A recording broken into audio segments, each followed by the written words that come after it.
Faire une demande d'ajout d'application payante qui n'existe pas encore dans le catalogue, je vais aller dans les applications distribuées, ce qu'on appelle la fusée.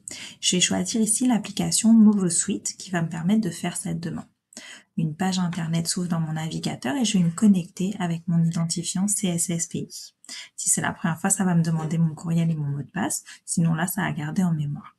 Je vais choisir ici le bouton demande d'application, puisque ce que je veux, c'est demander qu'une nouvelle application soit ajoutée dans le catalogue, que je pourrais ensuite déployer. La première rubrique, ça va être l'URL d'application, c'est-à-dire l'adresse courriel de cette application. J'en ai besoin nécessairement parce que parfois les applications sont très proches les unes des autres, et donc je veux m'assurer que, par exemple, c'est pas une autre pique collage que celle-ci exactement. Je vais copier tout simplement ici l'adresse. Vous voyez, après ID, c'est mon identifiant. Donc, je colle ici l'adresse et ensuite j'indique la quantité. Si j'ai 10 iPads dans ma classe, j'aurais peut-être besoin de 10 fois l'application ou si moi-même j'ai aussi besoin de cette application, admettons que là je vais avoir besoin de 11 fois cette application. Je laisse ce bouton coché parce que à chaque étape du processus, je vais être prévenue par courriel.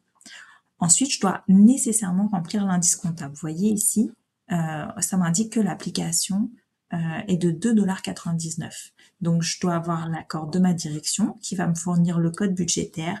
Là, je mets un code aléatoire. Enfin, donc dans la partie commentaires, je vais préciser que c'est pour un projet de collage en 4e année.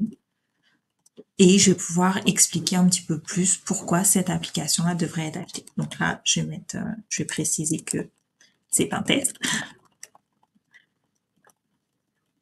Voilà.